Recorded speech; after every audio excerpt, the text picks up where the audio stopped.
ओम शांति। आज नया माह, 1 तारीख 1 फरवरी। तो नए उमंग, नए ऊर्जा के साथ नया चिंतन, नया उत्साह, नया पुरुषार्थ, नई विधि के साथ, नवीनता के साथ नए माह का आरंभ करेंगे। तो बाबा को सम्मुख मर्ज करते हुए मैं आत्मा स्वकल्याण के लिए बाबा के महावाक्य धारण करने के लिए एकाग्र मन से बाबा के महावाक्य सुनते हैं।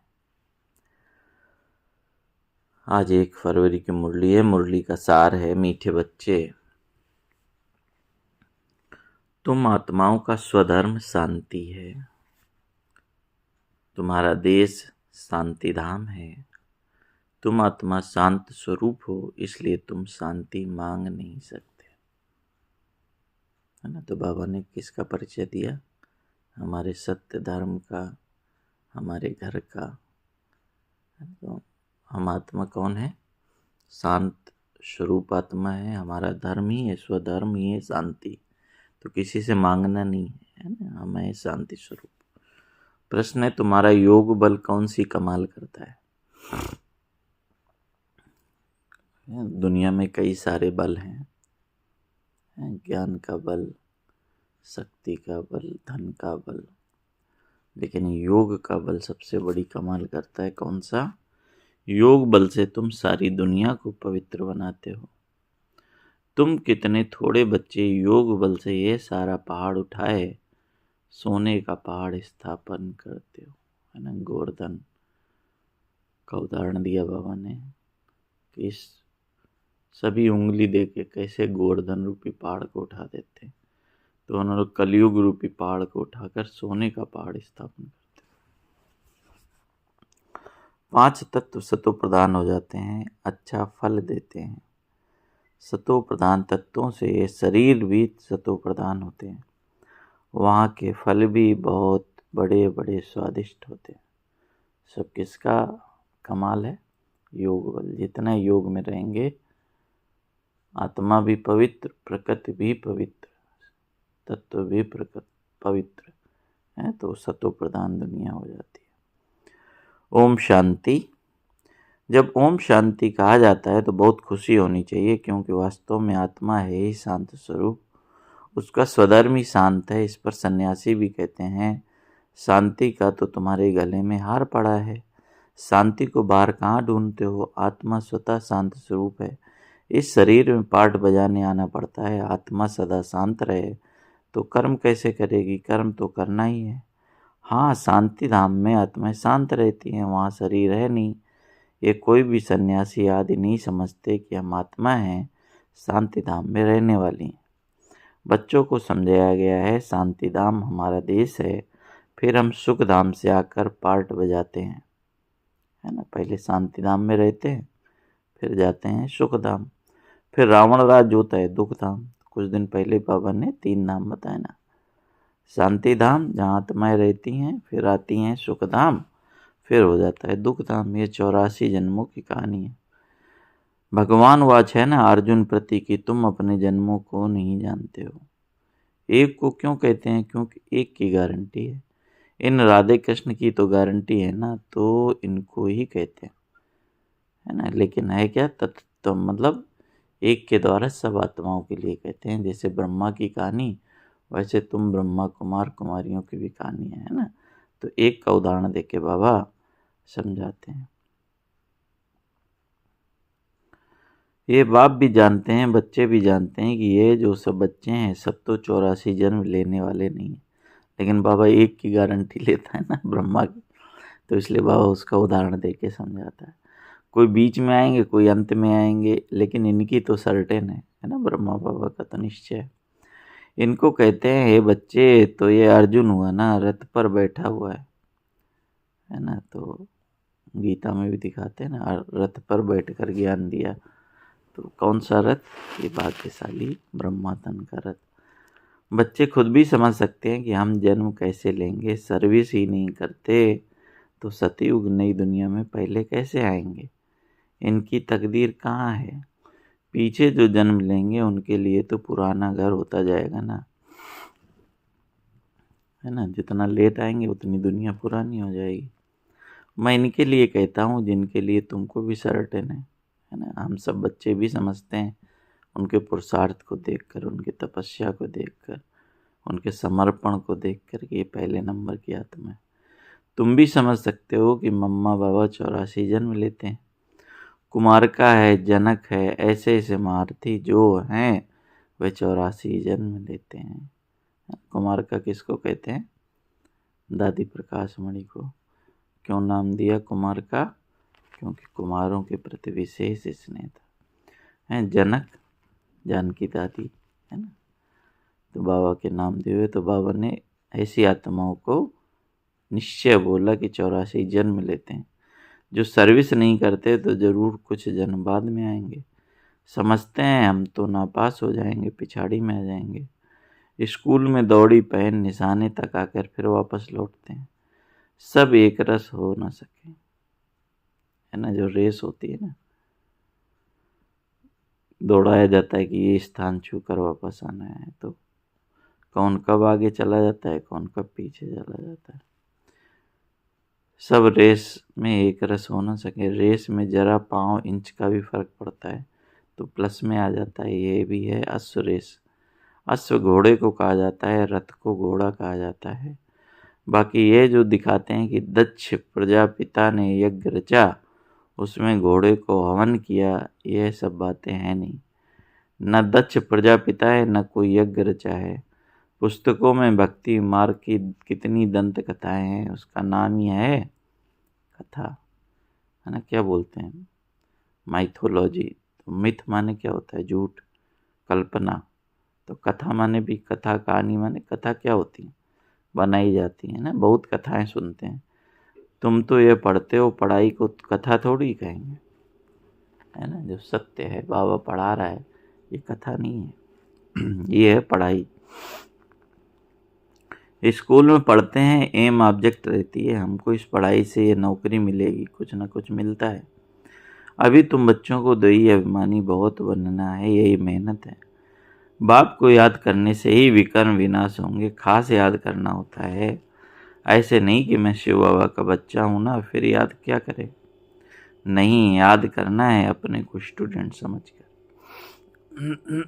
तो ब्रह्मा बाबा भी देखो, उनके तो तन में भी शिव बाबा आते थे, फिर भी टाइम निकाल कर बाबा को याद करता था। तो ऐसे नहीं कि हम तो बाबा के हो गए, है ना। जैसे समर्पण हो जाते हैं भाई बहनें, यज्ञ की दीदी दादियाँ, तो ऐसा नहीं कि समर्पण हो गए, जीवन ही दे दिया, अब कैसे याद करें। नहीं, उनका भी अलग पुरुषार्थ है, बैठकर बाबा की याद में मग्न होना। तो बाबा ने कहा याद करना है अपने को स्टूडेंट समझकर। क्या समझना है कि हम आत्माओं को शिव बाबा पढ़ा रहे हैं, ये भी भूल जाते हैं। शिव बाबा एक ही टीचर है जो सृष्टि के आदि मध्य अंत का राज सुनाते हैं। यह भी याद नहीं रहता है। हर एक बच्चे को अपने दिल से पूछना है। क्या पूछना है? कि कितना समय बाप की याद ठहरती है। जास्ती टाइम तो बाहर मुक्ता में ही जाता है, यह याद ही मुख्य है।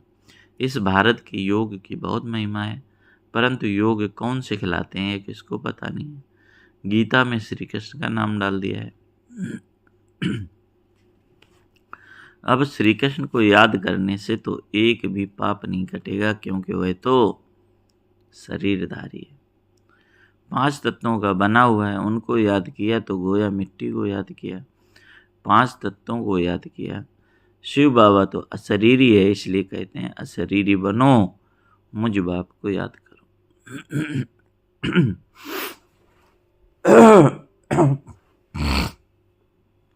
तो बाबा कितना रहस्य आज बाबा ने स्पष्ट किया कि देहधारी को याद करने से क्या होगा, एक भी पाप नहीं कटेगा।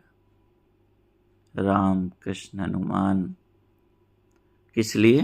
बाबा ने उसका कारण भी बताया कि शरीर को देख रहे हो, शरीर 5 तत्वों का बना हुआ है ना, तो उनको याद किया गोया मिट्टी को याद किया, है ना। तो इसलिए देखो कितना अर्थ बाबा मुरली में क्लियर करता है। कहते भी हो कि हे पतित पावन, वह तो एक हुआ ना, युक्ति से पूछना चाहिए गीता का भगवान कौन? भगवान रचयिता तो एक होता है। अगर मनुष्य अपने को भगवान कहलाते भी हैं तो ऐसे नहीं कहेंगे कि तुम सब हमारे बच्चे हो, या तो कहेंगे तत्त्वम, या कहेंगे ईश्वर सर्वव्यापी है। हम भी भगवान, तुम भी भगवान, जिधर देखता हूँ तू ही तू है। पत्थर में भी तू ऐसे कह देते हैं, तुम हमारे बच्चे हो, ये कोई कह नहीं सकता। ये तो बाप ही कहते हैं, हे मेरे लाडले बच्चों, ऐसे और कोई कह ना सके। मुसलमान को अगर कोई कहे मेरे लाडले बच्चों तो थप्पड़ मार दें। ये एक ही पारलौकिक बाप कह सकते हैं, और कोई सृष्टि के आदि मध्यांत का ज्ञान दे न सके, 84 के सीढ़ी का राज कोई समझा न सके सिवाय निराकार बाप के। उनका असली नाम ही है शिव। ये तो मनुष्यों ने अथाह नाम रख दिए हैं, अनेक भाषाएं हैं तो अपनी अपनी भाषा में नाम रख देते हैं। जैसे बॉम्बे में बबुलनाथ कहते हैं, परंतु वह अर्थ थोड़ी समझते हैं। तुम समझते हो कांटों को फूल बनाने वाला है, इसलिए बबुलनाथ नाम रख दिया। तो बाबा के नाम जितने हैं सब कर्तव्यवाचक नाम है। तो इसलिए बाबा ने कहा भारत में शिव बाबा के हजारों नाम होंगे, अर्थ कुछ नहीं जानते। बाप बच्चों को समझाते हैं, उसमें भी माताओं को बाबा जास्ती आगे करते हैं। एक बाबा मिलन में गए थे तो एक बुक रिलीज हुई थी, है ना, उसमें बाबा के 1001 नाम और उसके अर्थ, ये शायद बॉम्बे वाली बहन है ना, उन्होंने पब्लिश की थी। तो इसलिए बाबा कहते हैं जैसे बॉम्बे में बबुलनाथ कहते हैं, परंतु अर्थ थोड़ी समझते हैं। शिव बाबा के हजारों नाम होंगे, बाप बच्चों को समझाते हैं, उसमें भी माताओं को बाबा जास्ती आगे करते हैं। आजकल फीमेल्स का मान भी है, क्योंकि बाप आए हैं ना। जब से बाबा ने मान दिया तब से दुनिया में भी मान आरंभ हुआ। बाप माताओं की महिमा ऊंच करते हैं, तुम शिव शक्ति सेना हो, तुम ही शिव बाबा को जानते हो। सच तो एक ही है, गाया भी जाता है, सच की बेड़ी हिले डुले लेकिन डूबे नहीं, है ना। सच की नाव हिलती डुलती है लेकिन डूबती नहीं। तुम सच्चे हो, नई दुनिया की स्थापना कर रहे हो, बाकी झूठी बेड़ियां सब खत्म हो जाएंगी। तुम भी कोई यहाँ राज्य करने वाले नहीं हो, तुम फिर दूसरे जन्म में आकर राज्य करेंगे। ये बड़ी गुप्त बातें हैं जो तुम ही जानते हो। ये बाबा न मिला होता तो कुछ भी नहीं जानते थे, अभी जाना है ना। बाबा अगर न मिलता तो ये राज पता चलता, आत्मा का, परमात्मा का, सृष्टि चक्र का। ये है युधिष्ठिर, है ना। बाबा ने ब्रह्मा बाबा का नया नाम दिया युधिष्ठिर, माने युद्ध में कैसी भी स्थिति हो इसमें स्थिर रहने वाला युधिष्ठिर। युद्ध के मैदान में बच्चों को खड़ा करने वाला, यह है नॉन वायलेंस, अहिंसक। मनुष्य हिंसा समझ लेते हैं मारा मारी को, है ना। कौन सी हिंसा उनको दिखाई देती है कि दुनिया में जो मार काट है, लेकिन काम विकार की हिंसा, मन से दुख देने की हिंसा वो दिखती नहीं। तो बाबा ने कहा मनुष्य, ये है नॉन वायलेंस, अहिंसक। मनुष्य हिंसा समझ लेते हैं मारा मारी को। बाप कहते हैं पहली मुख्य हिंसा है काम कटारी, इसलिए काम महाशत्रु है, इन पर ही विजय पानी है। मूल बात है ही काम विकार की। पतित माना विकारी, विकारी कहा ही जाता है पतित बनने वाले को। जो विकार में जाते हैं, क्रोध करने वाले को ऐसे नहीं कहेंगे कि यह विकारी है, क्रोधी को क्रोधी, लोभी को लोभी कहेंगे। देवताओं को निर्विकारी कहा जाता है।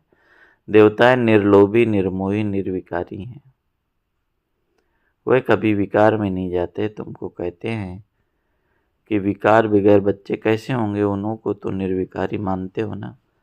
वह तो है वाइसलेस दुनिया, है ना। देवताएं निर्विकारी हैं, है ना, उनका भी तो परिवार है।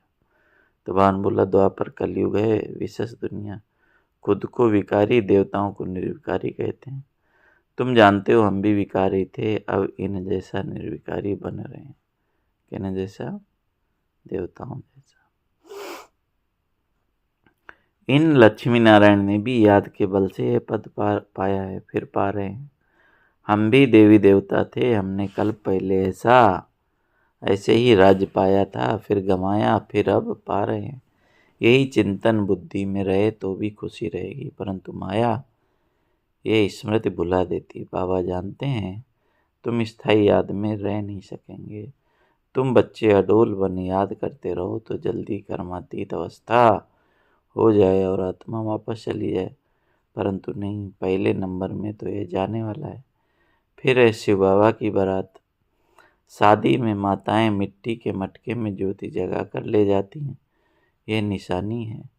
शिव बाबा साजन तो सदा जागती ज्योत है, बाकी हमारी ज्योति जगाई है। यहाँ की बात फिर भक्ति में ले गए हैं। तुम योग बल से अपनी ज्योति जगाते हो, योग से तुम पवित्र बनते हो। ज्ञान से क्या होता है?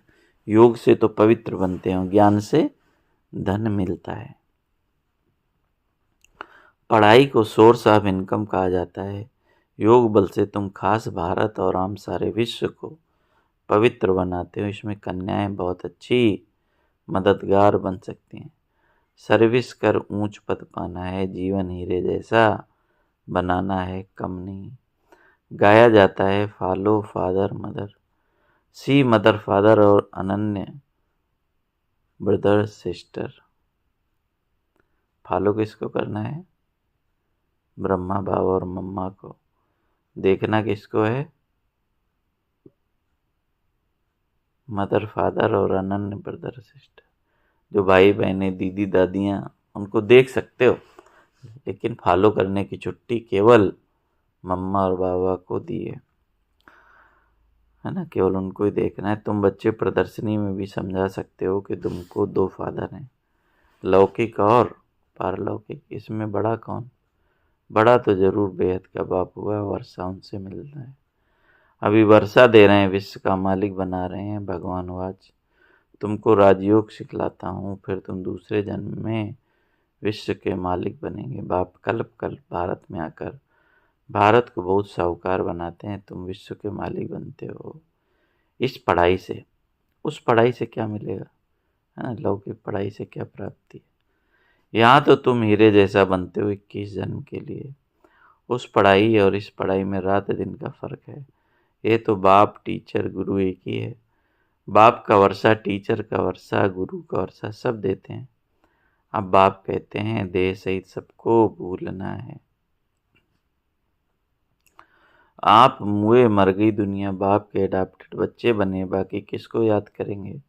दूसरों को देखते हुए जैसे कि देखना नहीं है। पार्ट में भी आते हैं, परंतु बुद्धि में है कि अब हमको घर जाना है, फिर यहाँ आकर पार्ट बजाना है। ये बुद्धि में रहे तो भी बहुत खुशी रहेगी। बच्चों को देह भान छोड़ देना चाहिए। ये पुरानी चीज़ यहाँ छोड़नी है, अब वापस जाना है। नाटक पूरा होता है, पुरानी सृष्टि को आग लग रही है। अंधे की औलाद अंधे अज्ञान नींद में है ना। महाभारत में क्या श्राप मिला धृतराष्ट्र के लिए? द्रौपदी ने दुर्योधन के ऊपर कटाक्ष किया था ना। तो अंधे की औलाद अंधे, तो ऐसे ही बाबा ने बोला कि इस दुनिया में अज्ञान का ऐसा पर्दा लगा हुआ है कि सत्य उनको दिखाई नहीं देता। तो इसलिए बाबा ने बोला अज्ञान नींद में सोए हुए हैं। मनुष्य तो समझेंगे यह सोया हुआ मनुष्य दिखाया है, परंतु यह अज्ञान नींद की बात है जिससे तुम जगाते हो, है ना। जो प्रदर्शनी में चित्र है ना, कान में पानी डालते हुए हैं, जगाने का। कन्या शादी करती है तो माता पिता, सास ससुर आदि भी याद आएगा, उनको भूलना पड़ेगा। ऐसे भी युगल हैं जो सन्यासियों को दिखाते हैं कि हम युगल बनकर कभी विकार में नहीं जाते हैं। ज्ञान तलवार बीच में है, बाप का फरमान है पवित्र रहना है। देखो रमेश ऊषा हैं, कभी भी पतित नहीं बने। यह डर है कि अगर हम पतित बने तो 21 जन्मों की रजाई खत्म हो जाएगी, देवाला मार देंगे। तो यज्ञ के पहले युगल है ना, रमेश भाई और उषा बहन, जिसकी फोटो भी ग्रुप में डालेंगे, है ना। तो अभी तो कितनी जगह गुजरात में तो लहर चल रही है कि हर सेवा केंद्र सम्मान कर रहा है पवित्र युगलों का। जैसे भी गुजरात में बड़ौदा में 501 युगलों का सम्मान समारोह हुआ, तो ऐसे बाबा ने बोला कि 21 जन्मों की अगर पतित बने तो राजाई खत्म हो जाएगी, दिवाला मार देंगे। ऐसे कोई कोई फेल हो पड़ते हैं। गंधर्वी विवाह का नाम तो है ना, तुम जानते हो। पवित्र रहने से बहुत ऊंच पद मिलेगा। एक जन्म के लिए पवित्र बनना है। योग बल से कर्मेंद्रियों पर भी कंट्रोल आ जाता है। योग बल से तुम सारी दुनिया को पवित्र बनाते हो। तुम कितने थोड़े बच्चे योग बल से यह सारा पहाड़ उठाए, सोने का पहाड़ स्थापन करते हो। मनुष्य थोड़े ही समझते हैं, वह तो गोवर्धन पर्वत पिछाड़ी परिक्रमा देते रहते हैं। ये तो बाप ही आकर सारी दुनिया को गोल्डन एजेड बनाते हैं।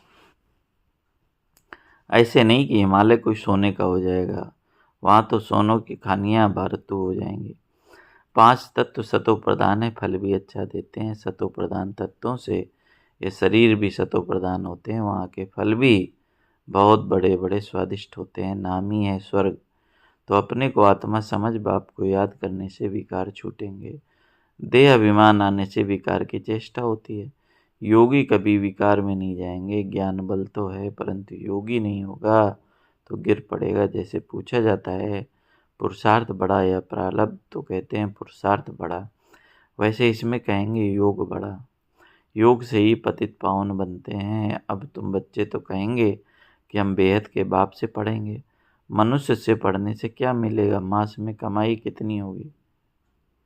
यह तुम जो पढ़ेंगे एक एक रत्न धारण करते हो, यह है लाखों रुपए का। वहाँ दुनिया में एक महीने में 1 लाख कमाएंगे, लेकिन यहाँ बावन बोला एक एक रत्न लाखों रुपए के।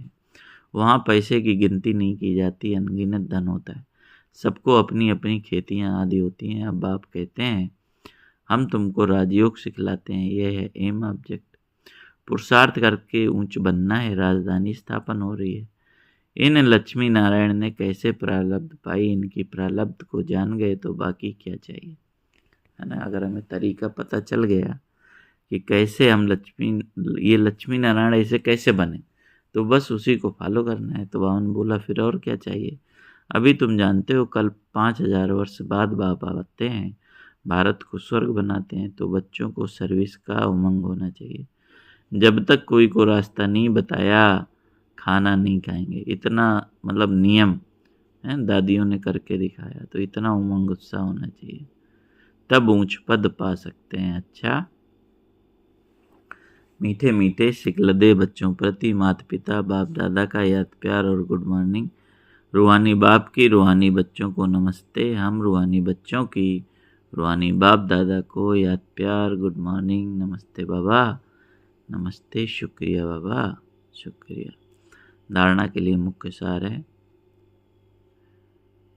ईश्वरी सर्विस कर अपना जीवन 21 जन्मों के लिए हीरे जैसा बनाना है। माता पिता और अनन्य भाई बहनों को ही फॉलो करना है।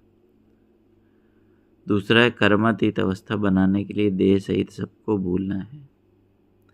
अपनी याद अडोल और स्थायी बनानी है। देवताओं जैसा निर्लोभी, निर्मोही और निर्विकारी बनना है। तो अपने लक्ष्य को स्मृति में रखना है। वरदान है तड़पती हुई आत्माओं को सेकंड में गति सतगति देने वाले मास्टर दाता बाबा। तड़पती हुई आत्माओं को 1 सेकंड में गति सदगति देने वाले मास्टर दाता बाबा। जैसे स्थूल सीजन का इंतजाम करते हो, सेवादारी सामग्री सब तैयार करते हो, जिससे किसी को कोई तकलीफ ना हो, समय व्यर्थ न जाए। ऐसे ही अब सर्व आत्माओं की गति सदगति करने की अंतिम सीजन आने वाली है। तड़पती हुई आत्माओं को क्यों में खड़ा करने का कष्ट नहीं देना है। आते जाएं और लेते जाएं, इसके लिए एवर रेडी बनो। पुरुषार्थी जीवन में रहने से ऊपर अब दातापन की स्थिति में रहो।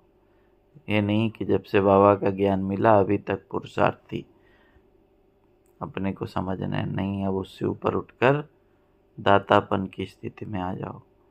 हर संकल्प, हर सेकंड में मास्टर दाता बन करके चलो। हर सेकंड, हर संकल्प कौन है? मास्टर दाता। स्लोगन है, हुजूर को बुद्धि में हाजिर रखो तो सर्व प्राप्तियां जी हुजूर करेंगे। हुजूर को बुद्धि में हाजिर रखो तो सर्व प्राप्तियां जी हुजूर करेंगे। अब व्यक्ति सारे हैं। एकता के साथ एकांत प्रिय बनना है। एकांत प्रिय वह होगा जिसका अनेक तरफ से बुद्धि योग टूटा हुआ होगा और एक का ही प्रिय होगा। एक प्रिय होने के कारण एक की याद में रह सकता है। एकांत प्रिय अर्थात एक के सिवाय दूसरा न कोई, है ना। दुनिया में क्या अर्थ समझते हैं एकांत प्रिय का? बाबा ने कितना अर्थ स्पष्ट किया है ना। एकांत प्रिय अर्थात एक का प्रिय, एक के सिवाय दूसरा न कोई, सर्व संबंध सर्व रचनाएं एक से लेने वाला ही एकांत प्रिय हो सकता है। सर्व संबंध सर्व रचनाएं एक से लेने वाला ही एकांत प्रिय हो सकता है। अच्छा, ओम शांति। तो आज अपना स्वधर्म याद रखना है और योग बल का क्या महत्व है। योग बल से ही हम नई दुनिया ला सकते हैं, तो उस योग बल के अभ्यास को बढ़ाना है। अच्छा, ओम शांति, ओम शांति, ओम शांति।